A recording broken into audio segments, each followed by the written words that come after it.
A'udzubillahi minasyaitonirrajim. Bismillahirrahmanirrahim. Alhamdulillahi rabbil alamin wa kafa. Wassalatu wassalamu ala nabiyil mustafa. Asyhadu an la ilaha illallah wahdahu la syarikalah wa asyhadu anna Muhammadan abduhu wa rasuluhu ahli sidiki wal wafa. Allahumma salli wa sallim wa an'im wa akrim ala hadan nabiyil karim Muhammadin sallallahu alaihi wasallam wa ala alihi wa sahbihi ajmain. Hadirin hadirat Bapak Ibu yang Allah muliakan, assalamualaikum warahmatullahi wabarakatuh. Alhamdulillah, kita mengucap syukur kepada Allah pada pagi ini diberi nikmat umur dan kesehatan sehingga kita bisa berada di tempat yang mulia dan di majelis yang mulia. Bapak Ibu, pada pagi ini kita melanjutkan kajian masih seputar fikih salat ya, dan kita di pertemuan terakhir sudah menjelaskan seputar fikih imamah ya, siapakah yang layak menjadi imam ya. Kita sudah menjelaskan dari perspektif fikih 4 mazhab, baik dari pandangan mazhab Hanafi, Maliki, Syafi'i maupun Hambali, dan kita juga sudah menjelaskan tentang syarat dan tata cara menjadi makmum. Pada pertemuan ini Bapak Ibu sekalian, kita akan menjelaskan man tukrahu imamatuhu wa makruhatul imamah. Bab yang menjelaskan tentang siapakah yang makruh menjadi imam, Bapak Ibu. Siapa yang makruh menjadi imam? Makruh maknanya salatnya tetap sah, tapi perkara itu dibenci dalam agama jika ada orang yang memenuhi kriteria ini ya. Wa makruhatul imamah, dan apa saja yang dimakruhkan ketika menjadi imam. Jadi ada yang berkaitan dengan personalnya, yang kedua ada yang berkaitan dengan adab-adabnya. Jadi Bapak Ibu, ada perkara yang makruh pada personalnya, ada yang berkaitan dengan tata caranya. Gitu, ya. Yang pertama kata para ulama, al-fasikul alim. Yang makruh menjadi imam itu adalah orang fasik walaupun dia berilmu. Orang fasik ini adalah orang yang masih gemar bermaksiat, Bapak Ibu. Baik gemar bermaksiat untuk dirinya pribadi secara diam-diam atau yang dilakukan di hadapan manusia lain dalam segala bentuk dosa, apakah itu dosa kecil ataupun dosa besar ya. Jadi orang yang masih bermaksiat meskipun dia orang alim, dia orang berilmu, tapi masih gemar melakukan maksiat, maka orang ini fasik, orang ini makruh menjadi imam ya. Itu seperti mana yang dijelaskan oleh Rasulullah pada satu hadis, la tu'ammin imra'atan rajulan.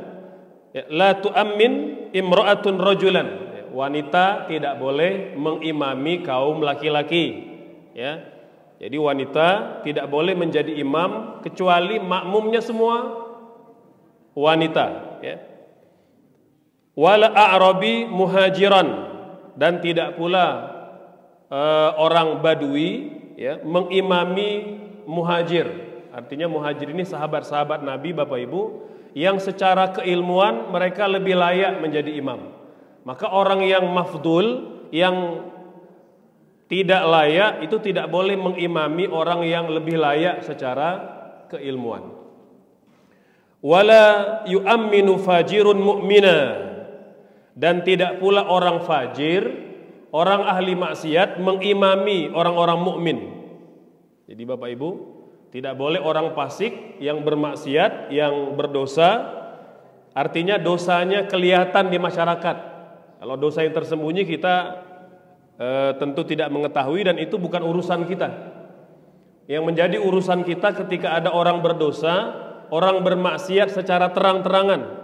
Orang yang bermaksiat secara terang-terangan tidak boleh mengimami mukmin, tidak boleh mengimami orang beriman. Nah, ini Bapak Ibu, hal yang pertama yang perlu kita ketahui. Yang kedua, yang makruh menjadi imam adalah al-mubtadi' alladzi la yukfar bi bid'atihi, ya.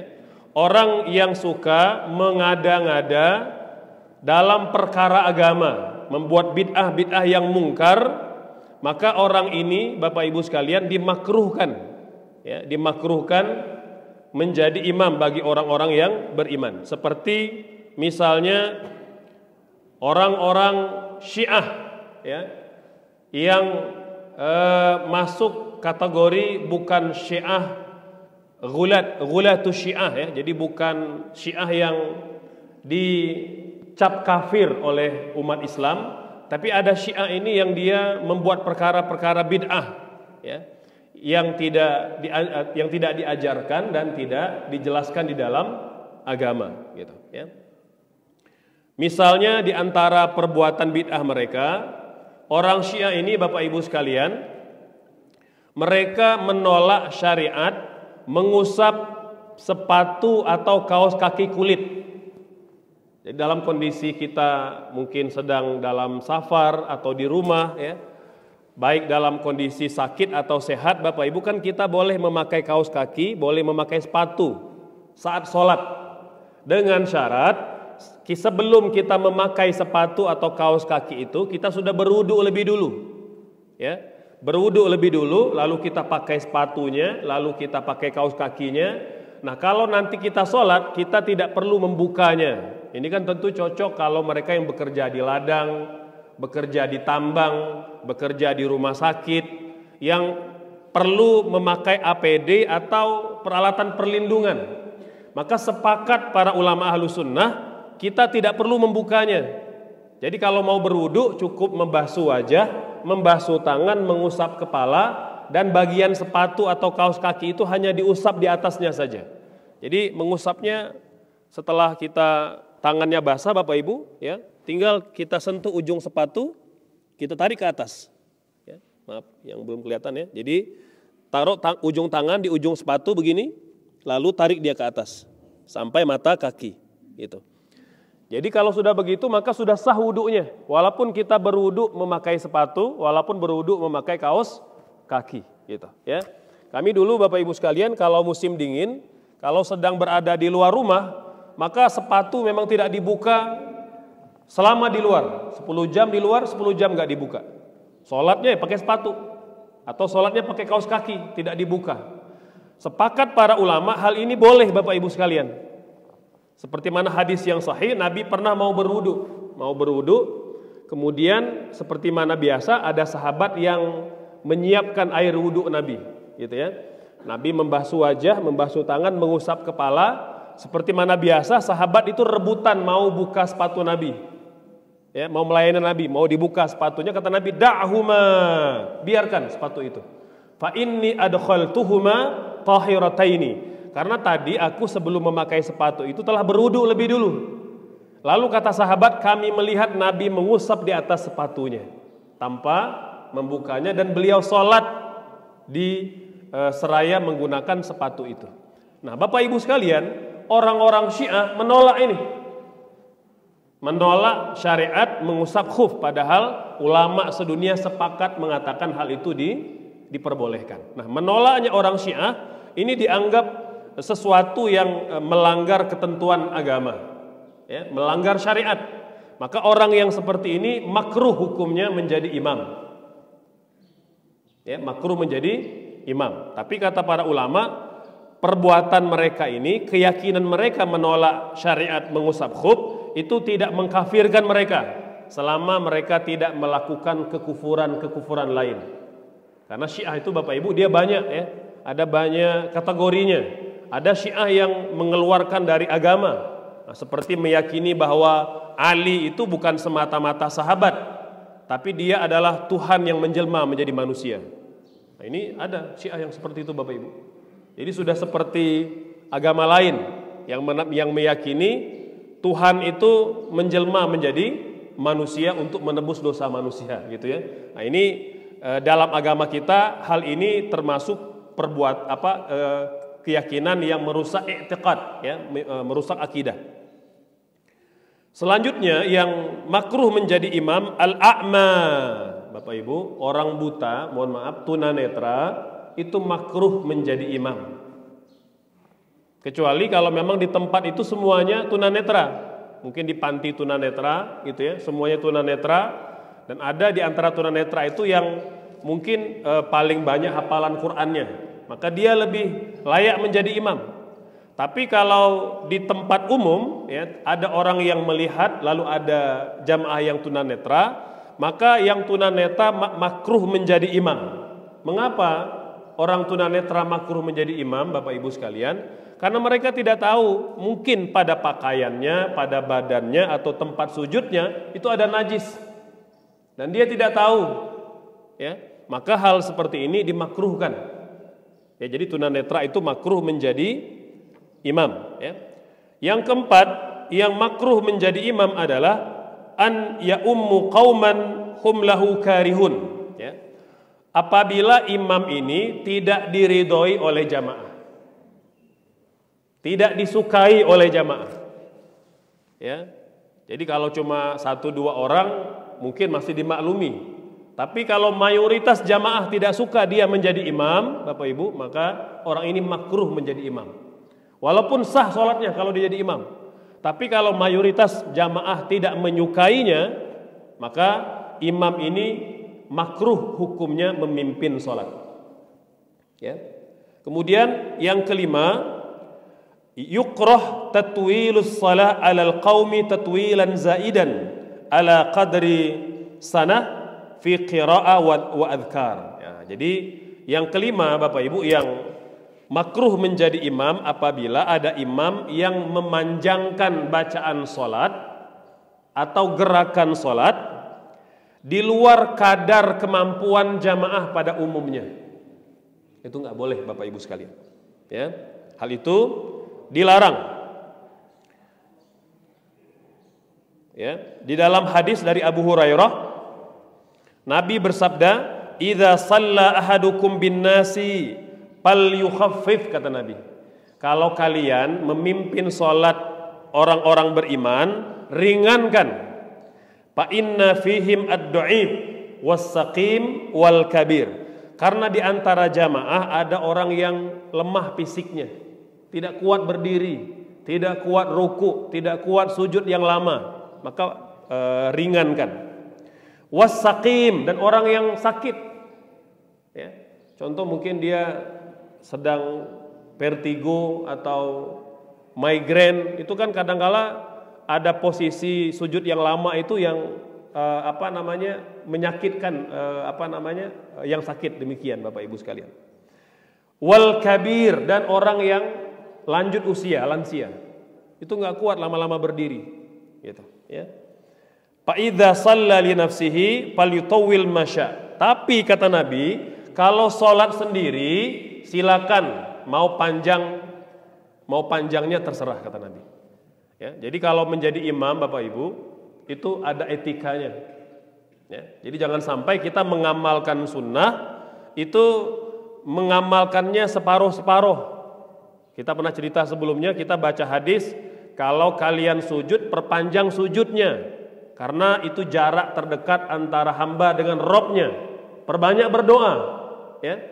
Jadi kita hanya baca konteks itu dan kita terapkan tanpa ilmu, gitu. Ya, semau kita aja, perpanjang rukunya, perpanjang sujudnya, padahal kita tidak baca hadis yang lain, Bapak Ibu. Makanya membaca hadis Nabi itu tidak cukup satu, karena ada satu tema itu saling kait mengait.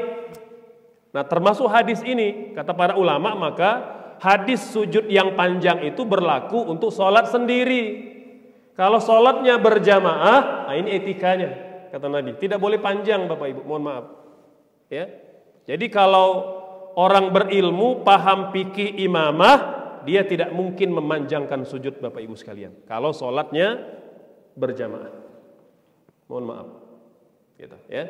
Jadi perlu kita sampaikan karena hal ini menjadi ketentuan di dalam agama kita. Jadi makruh, kata para ulama, yukrah tatwilus salati alal qaumi tatwilan zaidan alal qadri. Jadi tidak mampu atau memang tidak biasa dilakukan pada umumnya. Jadi panjang sujud, ruku itu panjangnya dengan kadar yang wajar. dengan kadar yang wajar gitu. Selanjutnya di antara yang makruh menjadi imam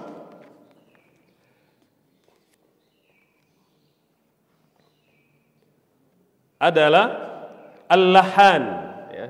Orang yang banyak cadel dalam bacaannya, yang tidak fasih bacaannya, Bapak Ibu. Ya, kan setiap orang itu, bahkan setiap suku itu punya cadelnya. Sunda ada cadelnya, beberapa huruf-huruf hijaiyah itu seperti fa dibaca pa gitu ya. Itu cadel, Bapak Ibu.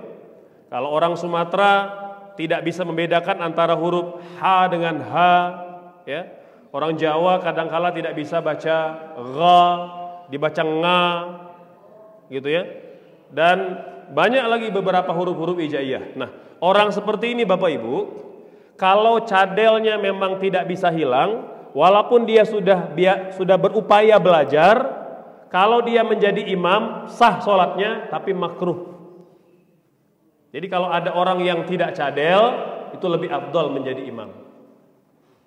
Ya, kalau dia tidak cadel, lebih afdol menjadi imam. Selanjutnya yang makruh menjadi imam, Bapak Ibu sekalian, ya,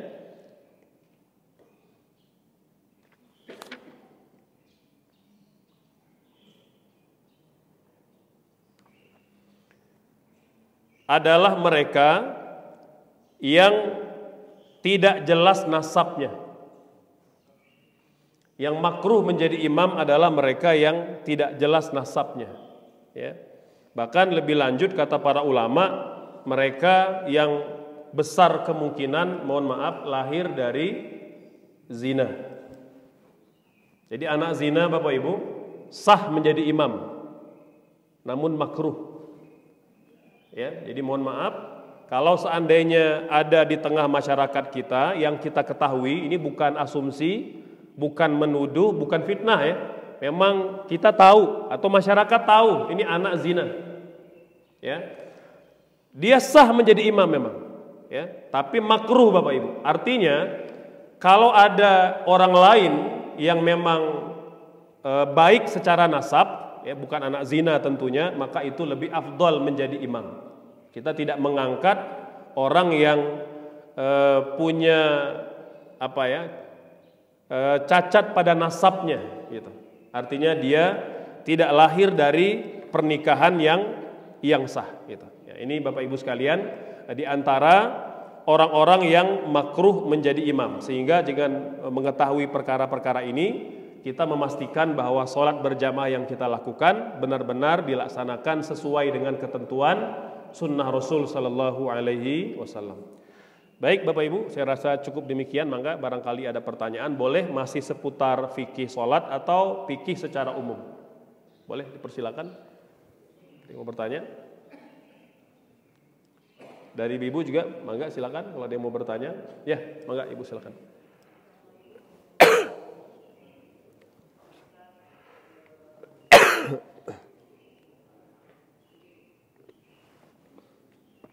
Assalamualaikum warahmatullahi wabarakatuh. Waalaikumsalam warahmatullahi wabarakatuh. Kita tahu kadang-kadang kan kita tidak bisa menolak seseorang untuk menjadi imam. Kita tahu walaupun bacaan atau makhluk itu hurufnya itu masih salah kalau kita dengar. Nah, gimana kita menolak seseorang untuk tidak menjadi imam terimam, karena kita tahu bacaan sholatnya. Misalnya contohnya tadi bo dibaca bo gitu, Ustaz, kan nanti artinya jadi berbeda dengan nah itu Ustaz. Makasih. Wassalamualaikum warahmatullahi wabarakatuh. Waalaikumsalam warahmatullahi wabarakatuh. Baik Bapak Ibu sekalian, dalam memimpin sholat ada dua kategori cadel, ya. Ada namanya al-lahnul jali, ada al-lahnul khafi, ya. Ada cadelnya jelas, ada cadelnya tipis, ada tidak fasihnya kelihatan, ada yang tidak fasihnya tipis, gitu ya. Maka fokus kita Bapak Ibu sekalian, Idealnya memang tadi Bapak Ibu, kalau kita sedang memilih imam di suatu masyarakat, maka sejatinya dimusyawarahkan. Dan saya yakin misalnya di Fathul Ummah memilih imam telah memusyawarahkan gitu, ya. Dengan dengan pengetahuan, kemudian mungkin minta pandangan, nasihat guru-guru yang ada di sini untuk menunjuk seseorang menjadi imam. Gitu ya. Namun mungkin boleh jadi ada kondisi di mana bukan imam rawatib yang bertugas, bukan imam tetap, imam yang kita telah tunjuk, mungkin ada imam insidental gitu ya. Nah, ketika imam insidental Bapak Ibu sekalian, ini kan kadang-kala kita tidak tahu latar belakangnya. Maka untuk imam insidental satu Bapak Ibu sekalian, yang tahu tunjuklah imam yang bagus bacaannya. Ya, jadi kalau kita tahu nih untuk imam insidental, tunjuk imam yang bagus bacaannya. Meskipun kata Nabi, yang lebih tua lebih afdol menjadi imam, tapi lebih tuanya juga disertai dengan lebih fasih bacaannya.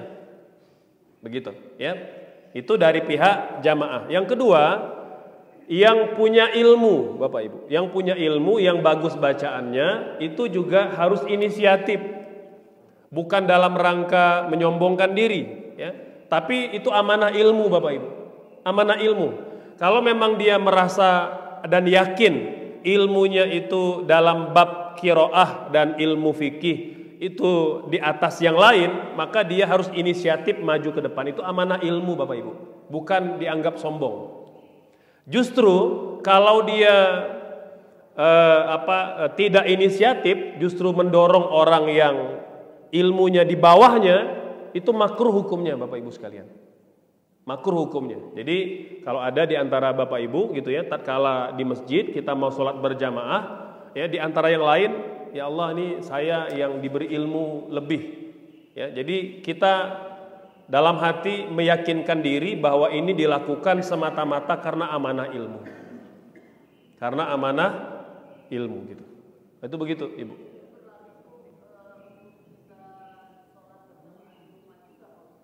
Iya, berlaku ketika di rumah. Tapi ketika sudah bercampur antara laki-laki perempuan, maka tetap patokan utamanya harus laki-laki menjadi imam. Walaupun mungkin ada wanita yang lebih fasih bacaannya. Ya, jujur Bapak Ibu sekalian, saya dibanding istri itu lebih fasih istri bacaannya. Bacaan Qur'annya. Karena beliau belajar Qur'annya, menghafal Qur'annya itu tersambung sanadnya ke Rasul sallallahu alaihi wasallam.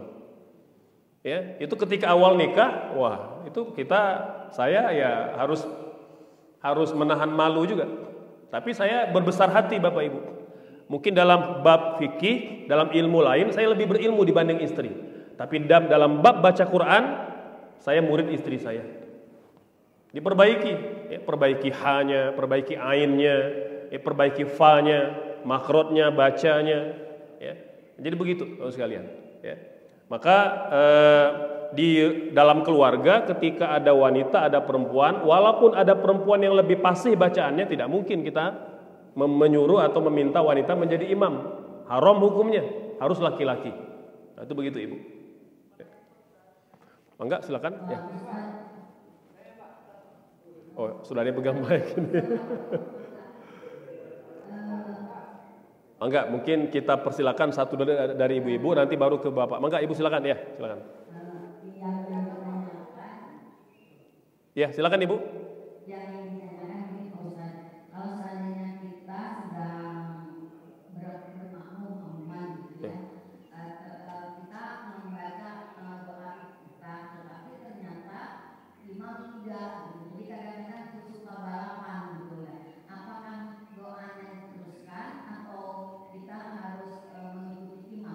Baik.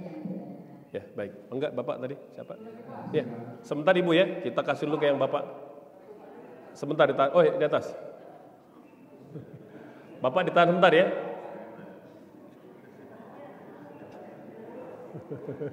Di mana nih? Oh, oke, kita kasih yang atas dulu ya kali ya. Ya, Mangga Pak silakan.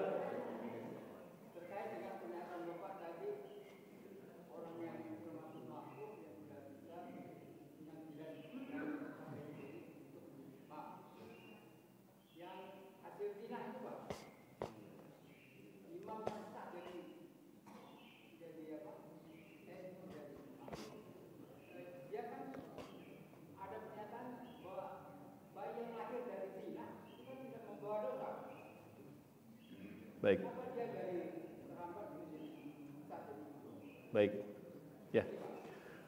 Yang pertama tadi terkait dengan baca doa iftitah. Bapak Ibu sekalian, ketika kita menjadi makmum gitu ya, maka memang di antara hal-hal yang disunnahkan dalam berjamaah itu juga seperti mana yang disunnahkan ketika sholat sendiri ya.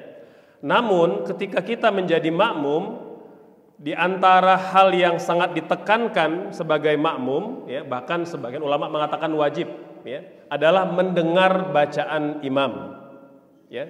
Jadi kalau imam sudah mulai baca Al-Fatihah, mana yang lebih afdol? Mendengar bacaan imam atau baca iftitah, Bapak Ibu sekalian? Mendengar bacaan imam. Jadi ibu tidak perlu balapan dengan imam kalau memang sudah nggak kebalap gitu. Jadi kalau memang mau ngebalapnya itu ya sebelum imam mulai baca Al-Fatihah. Karena nanti kan ibu juga perlu baca Al-Fatihah. Kan kalau kata Imam Syafi'i, Al-Fatihah itu rukun walaupun makmum. Jadi lebih baik membalap Al-Fatihah daripada membalap iftitah. Karena kalau tidak dibaca iftitah tidak batal sholatnya. Tapi kalau tidak terbalap Al-Fatihah, kalau kata Imam Syafi'i bisa batal sholatnya. Walaupun kata Abu Hanifah, Imam Malik tidak batal karena dia sudah mendengar bacaan imam. Gitu ibu.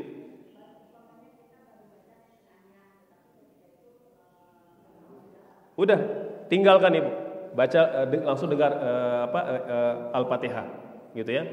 Baik, yang kedua tentang makruhnya anak zina menjadi imam. Bapak Ibu, kita katakan bahwa porsi yang diberikan agama tadi bahwa anak zina sah sholat menjadi imam. Jadi Bapak itu porsinya. Porsinya adalah bahwa anak zina tidak berdosa, yang berdosa adalah orang tuanya, maka penghormatan yang diberikan oleh agama adalah kalau dia menjadi imam sah sholatnya, sah pula jamaah sholatnya. Tapi makruh Bapak. Makruh itu artinya kalau ada orang yang lebih jelas nasabnya itu lebih utama. Gitu. Jadi kita perlu bedakan mana yang dilarang, mana yang makruh. Kalau yang dilarang itu berarti haram dan tidak sah sholatnya. Tapi kalau makruh artinya apa? Dia tidak disukai dalam agama. Ya, karena tentu Bapak Ibu sekalian ketika kita berbicara anak zina ini, bayangkan meskipun Allah tidak melimpahkan dosa pada anak zina, tapi anak zina, Bapak Ibu sekalian, konsekuensinya tidak dinikahkan oleh bapak biologisnya, tapi oleh wali hakim. Jadi tetap ada catatan di situ Bapak. Ya, meskipun Islam menerima anak zina, tapi tetap ada catatan dalam riwayat kehidupannya gitu. Wallahu a'lam.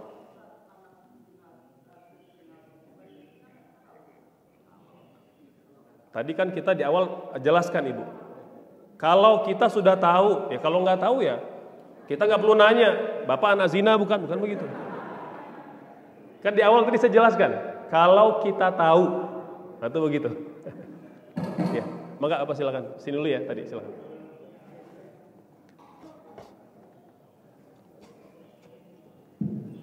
Assalamualaikum warahmatullahi wabarakatuh. Waalaikumsalam warahmatullahi wabarakatuh. Izin Pak Ustaz, kajian kita pada kali ini bagi saya cukup menarik, terutama sholat di dalam perjalanan. Ini sering kita alami dalam perjalanan. Pada waktu saatnya sholat kita mencari masjid yang terdekat atau sholat yang terdekat. Pada saat itu kita tidak saling mengenal. Kita ada sekumpulan masyarakat yang ingin melaksanakan ibadah sholat tapi tidak saling mengenal. Lalu lazimnya kita biasanya adalah siapa yang lebih dulu ada di tempat atau yang di alam yang dikeluarkan. Itu yang kita berikan prioritas sebagai imam. Padahal yang bersangkutan itu belum tentu memenuhi kriteria seperti yang Pak Ustaz sampaikan tadi. Nah, pertanyaannya adalah apakah sholat itu sah atau tidak? Ya. Hukumnya seperti apa? Ya. Terima kasih. Baik. Mungkin kita tambah satu lagi mungkin dari sebelah sini ada Bapak Ibu. Mangga Pak, biar adil ya ini kiri kanan ya. Silakan Pak. Assalamualaikum warahmatullahi wabarakatuh. Dalam hal memilih imam di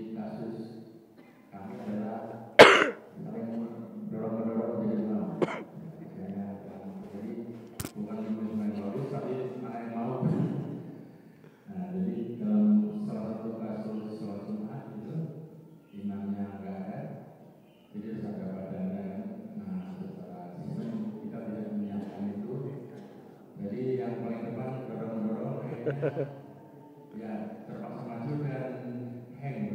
Ya. Baik, sekalian ya. Jadi yang pertama, ketika kita sedang bermusafir, ya, kita tidak tahu kemampuan masing-masing. Nah, bagaimana cara kita memilih imam? Kata para ulama ada dua cara.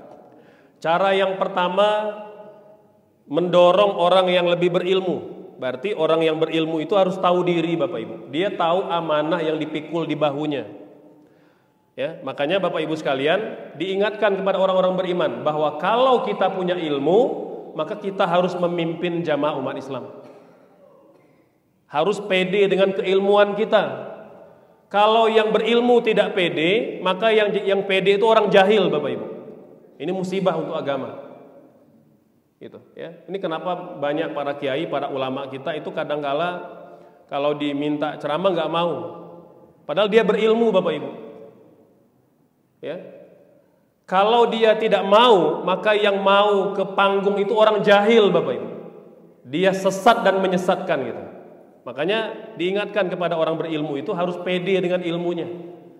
Dia harus yakin dengan ilmunya. Bukan untuk menyombongkan diri, tapi itu amanah ilmu, Bapak Ibu. Ya, kata Allah, idza ja'al haqqu fazahaqal batil. Jadi idza ja'al haqqu, kalau kebenaran itu maju ke hadapan, yang batil itu mati. Musnah, Bapak Ibu. Ini kenapa banyak kebatilan di masyarakat kita? Karena banyak orang berilmu ngumpet, Bapak Ibu. Tidak mau bersuara, tidak speak up. Nah, itu kalau bahasa remajanya hari ini gitu.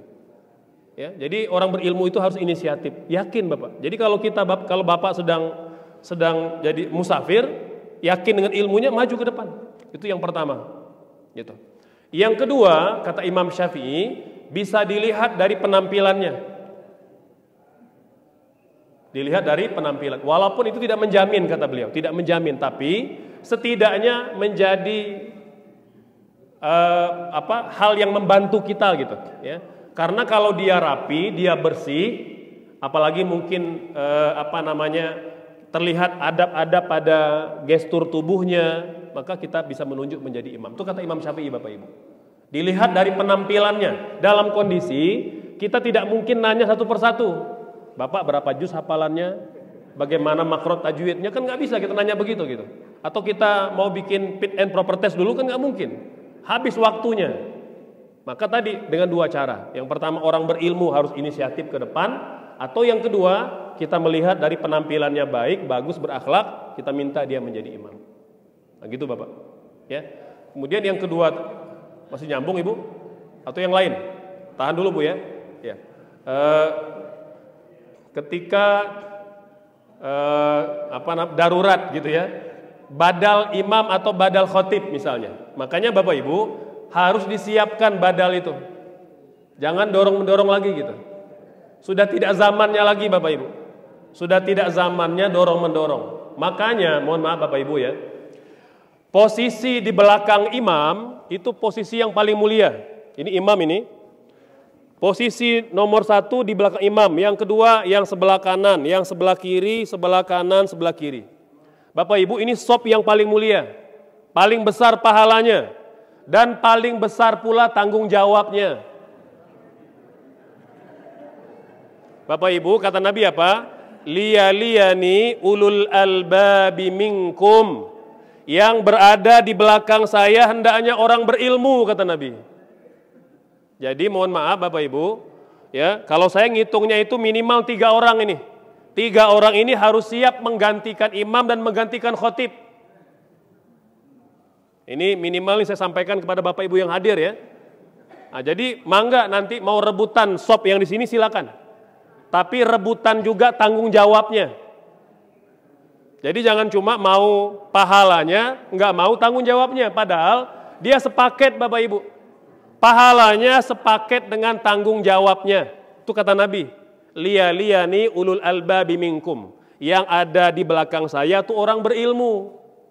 Jadi punten kalau khotibnya berhalangan, badal imamnya berhalangan, DKM nggak perlu repot. Itu tunjuk aja 1 di antara 3 itu. Karena dia kalau sudah di sini, artinya dia sudah siap. Hari ini kita praktek, hari ini hari Jumat ya, nah, kita praktek nanti. Ini berarti yang 3 orang ini seolah-olah dia mengatakan DKM, kami bertiga siap menggantikan imam dan khotib. Mohon maaf Bapak Ibu sekalian.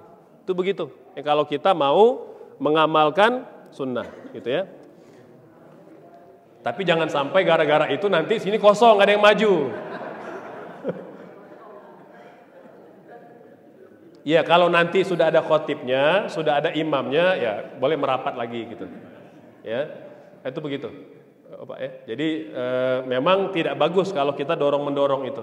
Ya, mungkin kalau di kalangan remaja, oke lah gitu ya. Tapi kalau di kalangan kita yang mungkin sudah senior secara usia, ya ilmu juga insya Allah, maka harus ada inisiatif. Mangga Ibu silakan. Baik, pejabat ya. Baik. Mangga Ibu.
Catat ini banyak. Nggak lupa nih. Bacaan harus saja, bacaan misalnya sholat tarawih kepada imamnya yang sudah kita kenal. Bolehkah kita itu merequest kepada imam dengan surat-surat yang pendek? Maklumlah karena kita itu sudah tua ya. Kadang-kadang tuntutan harus dijengkam, gitu ya. Nah, kan kalau dijengkam itu ya takut juga basah ya gitu. Sampai ada yang dulu pernah saya lakukan juga waktu di Haram, nggak begitu suratnya nggak begitu panjang, tapi bikin tuntutan gitu ya. Demikian. Ya. Salam. Baik. Yang pertama, kalau pejabat gimana gitu ya, Bapak Ibu? Kalau pejabatnya berilmu, maka memang lebih afdol pejabat, Bapak Ibu. Ya. Jadi kata Imam Syafi'i, kata Imam Imam Ahmad, ya, maaf Imam Malik dan Imam Syafi'i.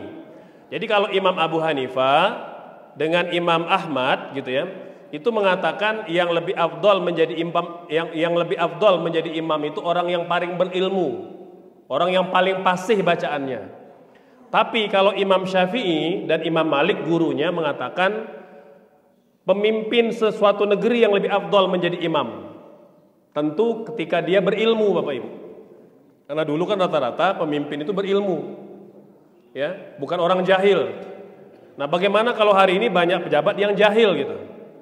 Kata para ulama, kalau pejabatnya jahil maka posisinya seperti orang awam biasa, gitu ya. Jadi dalam bab keimaman, gitu ya. Jadi tetap yang yang jadi standar adalah orang berilmu. Kemudian speaker hotel. Bapak Ibu sekalian, yang pertama, speaker hotel itu bukan menunjukkan bahwa kita boleh sholat di situ. Speaker hotel itu hanya untuk mensyiarkan sholat, menginformasikan bahwa saat ini sedang berlangsung sholat di Masjidil Haram, gitu ya. Karena speaker itu, Bapak Ibu, itu sampai terdengar ke toilet, tidak berarti kita boleh sholat di toilet, gitu Ibu ya. Jadi sampai speaker itu bukan berarti sampai ke sana kita boleh sholatnya. Itu yang pertama. Yang kedua, kita jelaskan bahwa para ulama itu sudah memberikan rukhsah keringanan seperti mana keterangan para sahabat dan ulama tabi'in, bahwa yang pertama, jika kita jaraknya jauh dengan imam tapi masih di lokasi yang sama, ya, tapi tidak satu tempat, mungkin tidak tersambung shopnya, maka sholatnya tetap sah dengan catatan, satu, dia sedang keuzuran Bapak Ibu, sedang sakit, sedang tidak mampu datang ke sana gitu ya. Jadi maka dia sholat mungkin dengan jarak yang cukup jauh, apakah 300 meter, 400 meter dan seterusnya gitu ya. Yang kedua, dia masih bisa melihat imam atau masih bisa melihat jamaah yang paling belakang. Makanya dipersyaratkan kita itu sholatnya di luar, tidak di hotel Bapak Ibu. Jadi kalau sholatnya masih di luar, di trotoar, di jalan, kita masih melihat makmum di belakang, di depan kita, itu masih sah sholatnya. Tapi kalau kita melihatnya dari TV, dari videotron, itu mayoritas para ulama mengatakan tidak sah Bapak Ibu sekalian. Kalau gitu apa bedanya sholat orang Bandung nanti bermakmum dengan orang Madinah?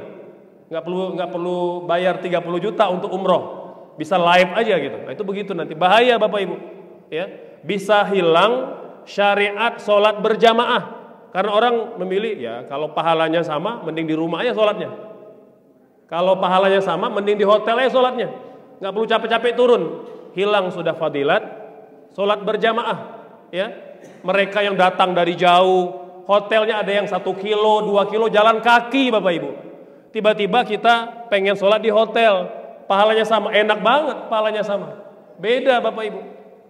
Ya, jadi semakin kita berjarak dengan imam, berbeda pahalanya.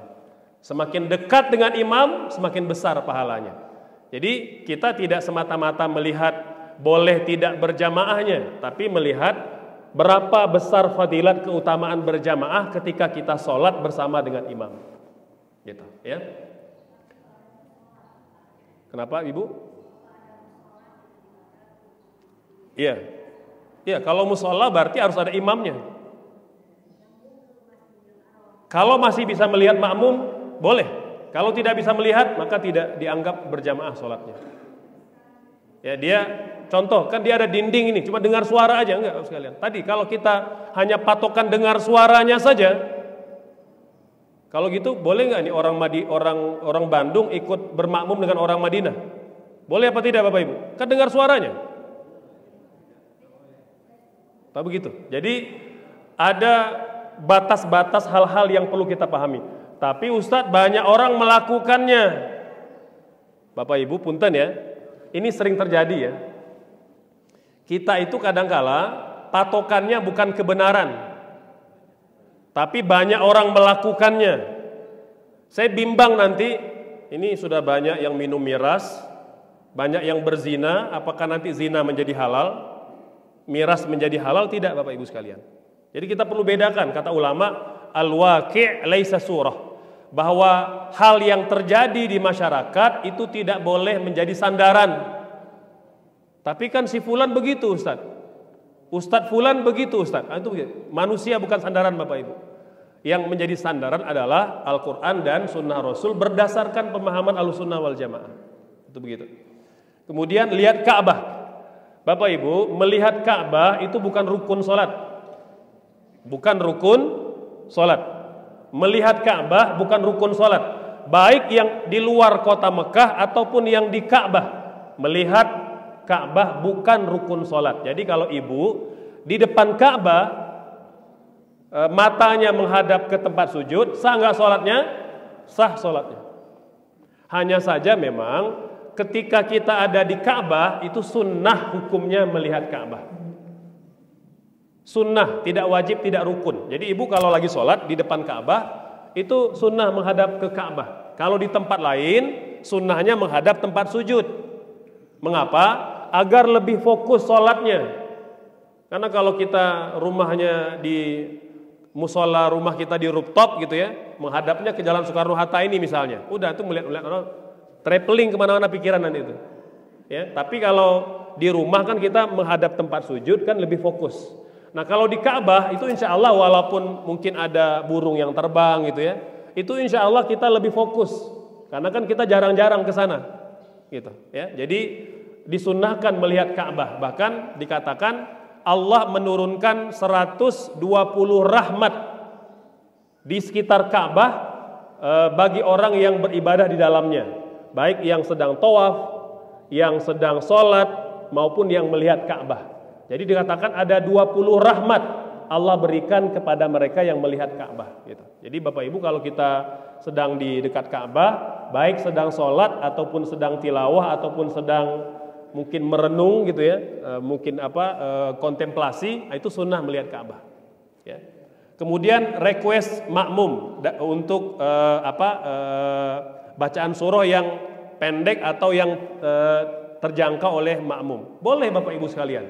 Jadi tadi kita katakan dari pihak imam, ya pilihlah surah-surah, kalaupun tidak surah-surah juz 30, boleh surah-surah yang lain, tidak ada masalah, cuma pada kadar yang umumnya masyarakat kuat. Ya, boleh mungkin ya sekedar 1 ayat, 2 ayat, saya rasa itu masih wajar Bapak Ibu. Nah, cuma kalau agak panjang itu diharapkan bertanya dan melihat komposisi jamaah. Bapak Ibu sekalian, mengapa Nabi sebelum memimpin sholat, beliau menghadap ke belakang? Bapak Ibu, apa hikmahnya Nabi sebelum mimpin sholat menghadap ke belakang? Itu bukan mau store muka. Bukan. Kata ulama, Nabi melihat komposisi jamaah. Ada enggak orang tua ya? Ada enggak ibu hamil? Ada enggak yang bawa anak? Itu begitu Bapak Ibu kata ulama. Jadi Nabi itu menghadap ke belakang itu bukan ritual store mukanya, bukan. Melihat komposisi jamaah. Subhanallah Bapak Ibu. Sampai begitu Nabi itu. Karena tidak ingin orang itu lari meninggalkan sholat. Nabi pernah negur, ada imam, jadi awalnya ada request dari sahabat, ya Rasulullah boleh enggak saya sholat di musola yang lain? Imam di musola saya itu panjang bacaannya. Nabi membolehkan Bapak Ibu, subhanallah. Membolehkan dia cari musola yang lain yang lebih pendek bacaannya. Lalu Nabi panggil imamnya. Apa kata Nabi? Apakah kamu mau membuat orang lari dari sholat? Lihat Bapak Ibu. Jadi Nabi tak menyalahkan makmumnya, tapi menyalahkan imamnya gitu. Ya. Jadi kalau seandainya memang jamaah, Ustadz kita kayaknya tahun ini, Ramadan ini sudah bosan juz 30. Bisa nggak kalau juz 29 atau boleh. Jadi tinggal nanti tektokan dengan imam, sepakati aja kira-kira kita pengen kadar ayatnya berapa panjang, itu disepakati Bapak Ibu sekalian ya. Jadi nanti tujuannya apa? Tujuannya agar baik imam maupun makmum kedua-duanya sama-sama merasakan kenikmatan sholat. Gitu. Ya, jadi sebentar Ibu ya. Jadi intinya bahwa makmum boleh request, gitu ya. Nah, jadi tinggal disepakati surah mana yang mau dibaca, berapa kadar panjangnya, dan itu yang dilaksanakan. Mangga Ibu silakan. Ya. Tadi Ustaz mengatakan kalau makmum yang di belakang imam tidak itu bisa mengartikan apabila imam terjadi sesuatu dan satu jamaah menjadi depan, dan yang satu yang kosong itu geser-geser. Yang saya tanyakan, gimana kalau makmum di dekat 3 orang itu ada yang duduk di kursi, jadi dia safnya paling depan. Itu aja yang saya tanyakan. Terima kasih.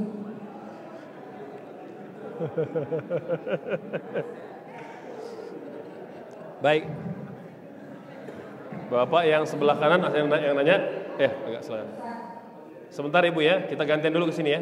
Ya, mangga yang depan dulu, yang sebelah kanan dulu, gantian. Maaf.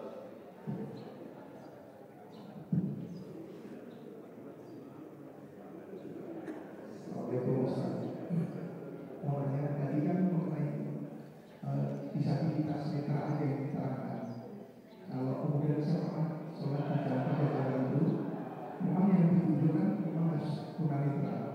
Jadi misalnya seorang agama melayani itu, dia hanya mendengarkan dari masjid lain.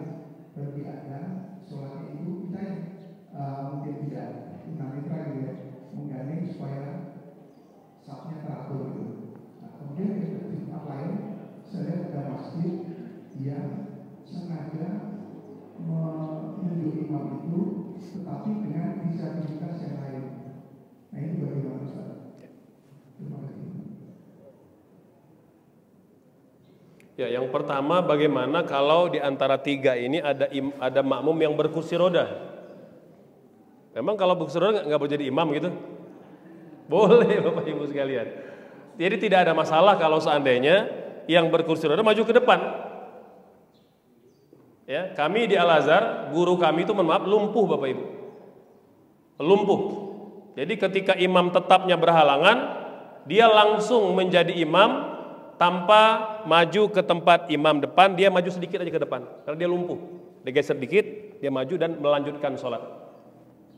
Itu. Jadi tidak ada masalah, gitu ya. Nah, tapi jika kemungkinan di antara tiga itu ada dua yang boleh jadi secara fisik itu lebih kuat, maka itu yang didahulukan. Ya, jadi tidak ada masalah Ibu kalau yang berkursi roda itu ada di depan ya. Kemudian yang kedua, jamaah tunanetra atau imam tunanetra ya tadi kita katakan bahwa secara fikih sah sholatnya. Ya, dan tentu saya meyakini ketika ada instansi menunjuk tunanetra menjadi imam, mungkin ada kemaslahatannya. Mungkin dia memang paling bagus bacaannya dibandingkan yang lain gitu ya. Mungkin dia yang paling bagus bacaannya gitu atau yang paling berilmu. Nah, itu boleh kalau ada kemaslahatan. Ya, wallahu a'lam. Maka kalau masih ada mungkin yang lain ya Bapak, bentar Ibu ya, silakan. Dari sebelah kiri Ibu ada yang mau nanya?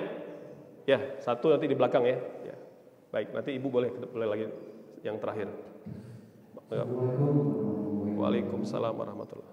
Saya tertarik pada perkataan untuk masalah yang Imam Cadel. Imam Cadel ya. Nanti kalau kita melihat dari fenomena di Indonesia ini kan proporsi itu beda-beda. Ya. Budayanya masing-masing. Ya. Kalau kita memilih gitu, katakan semuanya itu sholatnya sah semua, tapi makruhnya ini Pak. Gitu. Berarti kalau kita sholat di Jawa, dia mau Al-Fatihah itu mungkin Al-Fatihah gitu. Di Jawa. Itu kan semuanya makruh semua. Jadi kita akan sholat di Jawa sana, imamnya makruh semua. Itu yang Jawa, belum yang Sumatera juga seperti itu. Nah, ini gimana? Ya. Ya. Terima kasih. Ya, mangga Ibu yang paling belakang. Ya, silakan Ibu yang paling belakang. Ya. Nanti baru Ibu yang di depan ya. Silakan Ibu.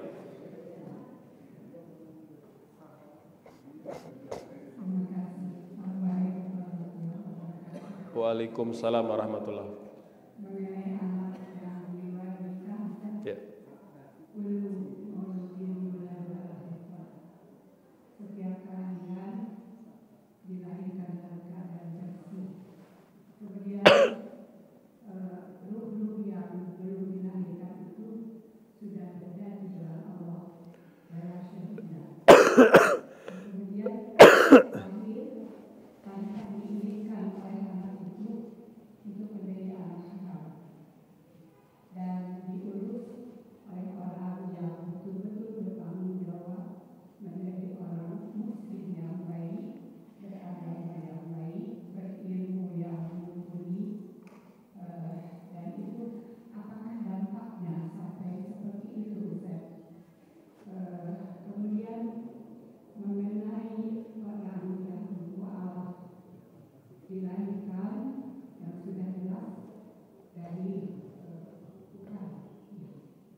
Waalaikumsalam. Maka Ibu terakhir ya. Silakan. Ya, mungkin singkatnya Ibu pertanyaannya.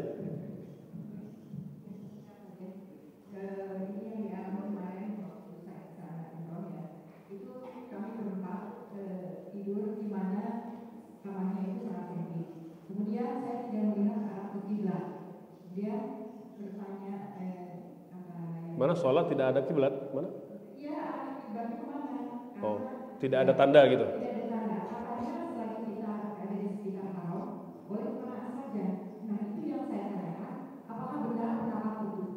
Ya, baik. Yang pertama, imam cadel baca Fatihah. Ya, Bapak Ibu sekalian, pertama Fatihah itu bukan ayat dari Al-Quran. Ya, Fatihah itu adalah nama surah Bapak. Jadi tidak ada ayat dalam Al-Quran yang bunyinya Fatihah. Yang ada itu nama surah, gitu ya. Maka ketika orang nyebutnya Fatihah mengganti Fatihah, ya tidak ada konsekuensi apapun, karena Fatihah tidak dibaca dalam sholat. Yang dibaca adalah isi surahnya, bukan nama surahnya Bapak, gitu ya. Dan yang kedua berkaitan dengan yang pertama ini, bahwa hari ini sudah banyak perbaikan di masyarakat Bapak Ibu ya. Jadi sudah banyak masyarakat bahkan sampai ke pedesaan orang yang bagus bacaannya, gitu ya. Nah meskipun memang ada yang cadel ya, mungkin dalam rangka belajar Bapak Ibu sekalian, ketika dia sedang belajar dan tidak ada imam yang lebih baik dari dia ya, dan hal itu tidak bisa dilakukan atau dipilih yang lebih baik, maka tidak ada masalah Bapak Ibu sekalian. Tidak ada masalah. Bahkan kalau di kampung itu semuanya mu'alaf, nggak ada yang bisa baca Al-Fatihah, maka dalam mazhab Hanafi sah sholatnya walaupun tidak baca Al-Fatihah. Kalau seandainya dia belum bisa baca, baru belajar Bapak Ibu sekalian, dan tidak ada orang yang bisa di kampung itu, maka mereka sholat aja sah. Jadi ada kondisi-kondisi yang tidak ideal Bapak. Tapi kalau ada orang berilmu di situ, ada yang fasih bacaannya, maka makruh menunjuk imam yang cadel bacaannya. Ini Bapak Ibu kondisinya ketika imam ada orang yang lebih layak, yang lebih bagus bacaannya, tapi yang mimpin yang cadel, itu makruh. Walaupun sah sholatnya selama cadelnya masih dapat ditoleransi gitu ya. Kemudian tentang anak luar nikah, fitrahnya bagaimana ya Bapak Ibu sekalian? Betul kata Nabi, kullu mauludin yuladu ala fitrah. Setiap anak itu lahir dalam keadaan fitrah. Fitrah kata ulama, satu, dia mukmin, dia bertauhid, dia telah bersaksi di alam ruh untuk beriman kepada Allah Subhanahu wa taala. Setelah dia lahir ke dunia, fa abawahu yuhawidanihi au yunassiranihi au yumajjisani. Maka orang tuanya lah yang memberi warna imannya, diberi warna Yahudi, Nasrani atau Majusi gitu. Jadi orang tua sangat berperan Bapak Ibu sekalian. Nah, untuk anak zina memang dia tidak berdosa. Anak zina tidak memikul dosa orang tuanya. La taziru waziratun wizra ukhra. Anak zina tidak memikul dosa orang tuanya. Namun Bapak Ibu sekalian, di dalam kita bermasyarakat gitu ya, maka memang anak luar nikah atau anak zina ini diperlakukan berbeda. Ya, diperlakukan berbeda karena memang dia lahir dari proses yang tidak biasa. Ya, tidak melalui akad nikah. Maka peringatan dari agama atau berupa konsekuensi dari agama adalah, pertama, anak zina tidak dinasabkan kepada bapak biologisnya, tapi nasabnya kepada ibunya. Jadi binnya bin ibunya, bin Maryam. Memang agak lain bunyinya. Kalau bin itu bapak, ini binnya ibu, bin Maryam. Kalau di Malaysia disamarkan bin Abdullah atau binti Abdullah. Jadi semua anak zina di Malaysia itu pakai Abdullah Bapak Ibu. Jadi negara ingin tetap memuliakan, biar tetap ada disebut hamba Allahnya gitu. Kan begitu ya, Maryam binti hamba Allah gitu. Karena dia memang tidak berdosa, tapi nasabnya tidak tersambung kepada bapak biologisnya itu, bapak yang menghamili ibunya, ya, tetapi nasabnya kepada ibunya. Sehingga kalau dia dinikahkan, walinya wali hakim. Tidak sah pernikahan diwalikan oleh bapak biologisnya. Yang kedua, mereka tidak saling mewarisi karena tidak punya nasab. Jadi kalau bapak biologisnya itu meninggal, anak perempuannya bukan ahli waris. Begitu pula kalau anak perempuannya meninggal, bapak itu bukan ahli waris karena mereka tidak punya hubungan nasab. Bahkan Bapak Ibu, kata Imam Syafi'i, seandainya nanti perempuan yang dihamili itu meninggal, laki-laki itu menikahi anak zinanya, sah hukumnya. Subhanallah. Itu begitu Bapak Ibu. Walaupun memang kedengarannya aneh Bapak Ibu, tapi agama menegaskan karena mereka tidak punya hubungan nasab, tidak punya hubungan darah, dan mereka bukan ayah dan anak, sehingga sah menikah kata Imam Syafi'i. Itu begitu Ibu. Ya. Jadi ingin mengatakan bahwa meskipun dia tidak menanggung dosa, tapi memang ada etika adab yang diterapkan kepada mereka, itu memang sebagai peringatan kepada keluarganya, bukan dalam rangka menghukumi anak zina tadi. Gitu. Ya. Nah ini berkaitan dengan anak luar nikah. Yang berikutnya mu'allaf. Mu'allaf Bapak Ibu sekalian boleh menjadi imam, dan banyak mu'allaf itu yang menjadi ulama. Jangan lupa Bapak Ibu, sahabat Nabi mayoritasnya mu'allaf. Sahabat Nabi itu ada yang beragama Nasrani, beragama Yahudi, beragama Majusi, ada menyembah patung, menyembah berhala. Umar Bapak Ibu, Umar itu sering tertawa sendiri. Umar, dia cerita gitu ya. Jadi Umar ini kadang-kala kalau mengenang masa lalu dia suka menangis dan suka tertawa sendiri.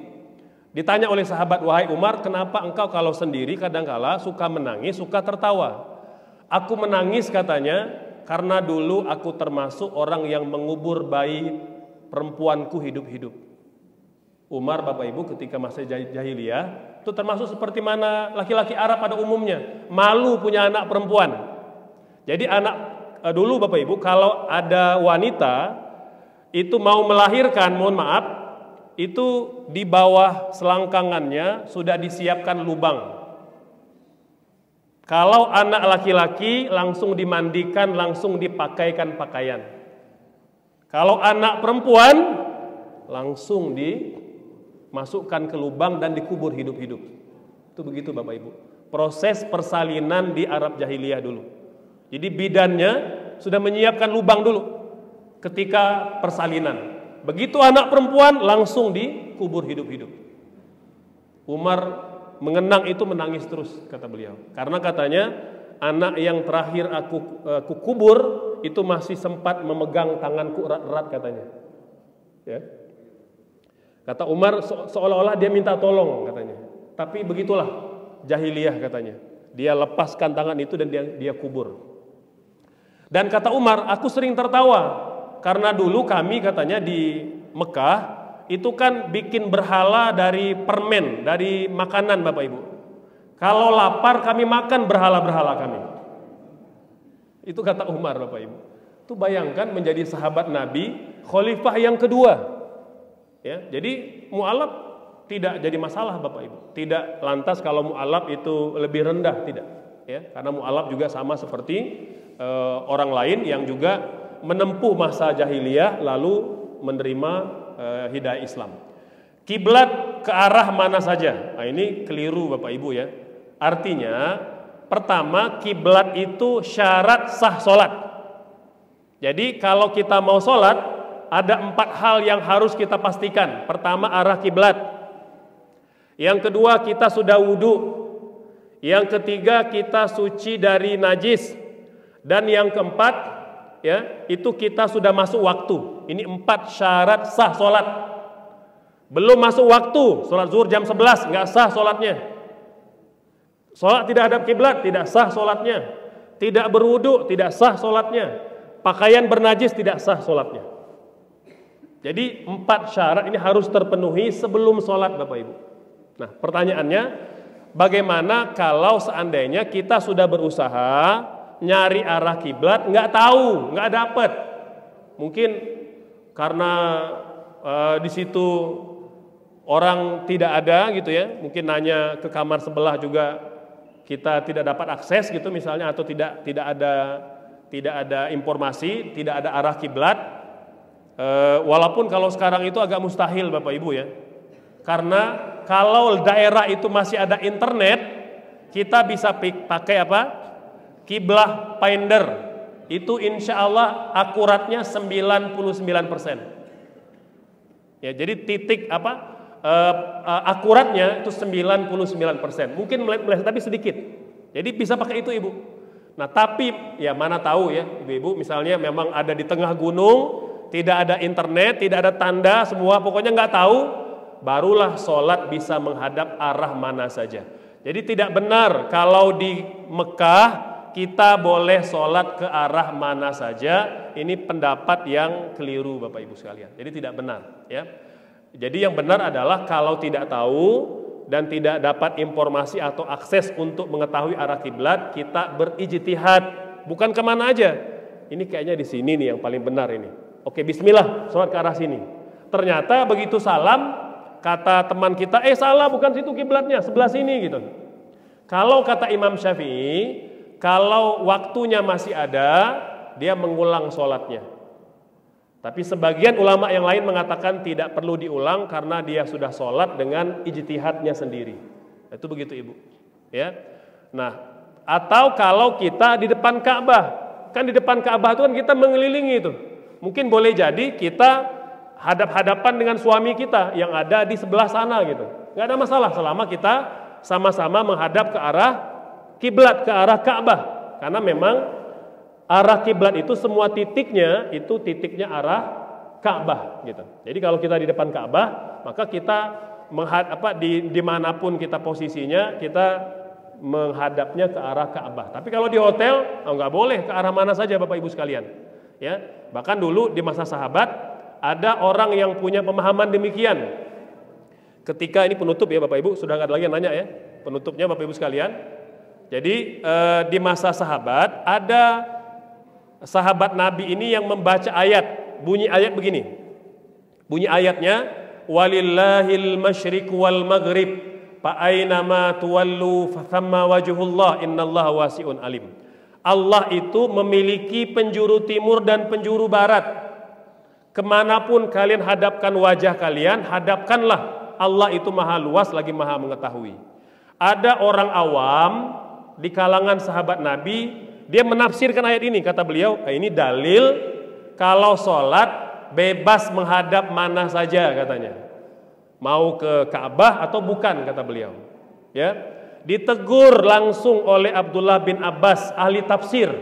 Kata beliau, ayat yang kamu baca benar, tapi istidlalnya salah, pendalilannya salah, bukan begitu dalilnya. Kamu tahu ayat ini turun itu sebagai jawaban. Dulu sahabat Nabi pernah safar. Di perjalanan itu ada badai pasir atau ada mendung, mereka mau sholat. Mendung atau badai pasir menghalangi matahari. Dulu Bapak Ibu, kompas kiblat itu matahari bagi sahabat. Ketika terhalang matahari, mereka bingung mau sholat arah mana. Akhirnya sebagian sholat menghadap arah tertentu, sebagian nunda sholatnya. Sampai mereka pulang ke Madinah dari peperangan Muraisy', ya, ada perang Muraisy' namanya di daerah Muraisy'. Mereka pulang ke Madinah menjumpai Nabi. Mereka cerita dan Nabi tidak tahu jawabannya Bapak Ibu. Nabi tidak tahu jawabannya. Karena Nabi menunggu wahyu dari Allah. Ketika menunggu jawaban, turunlah ayat yang engkau baca tadi. Walillahil masyriq wal maghrib, fa aina ma tuwallu fa thamma wajhullah innallaha wasi'un alim. Dalam kondisi tidak tahu arah kiblat, maka Allah itu maha luas. Kemanapun kalian sholat, kiblatnya silakan. Itu begitu. Jadi kalau kondisi kita bisa nyari kiblat, harus wajib cari. Dalam kondisi sudah dicari nggak ketemu, nah barulah tadi kita pakai sholatnya menghadap arah yang kita paling yakini. Kalaupun salah, tidak apa-apa. Nah itu begitu. Ya. Baik Bapak Ibu, demikian penjelasan seputar fikih sholat jamaah dan fikih imamah. Semoga memberikan pencerahan. Insya Allah kita masih ada 1-2 pertemuan lagi nanti sebelum selesai Ramadan. Semoga Allah panjangkan usia dan berikan kesehatan. Barakallahu fikum. Wassalamualaikum warahmatullahi wabarakatuh.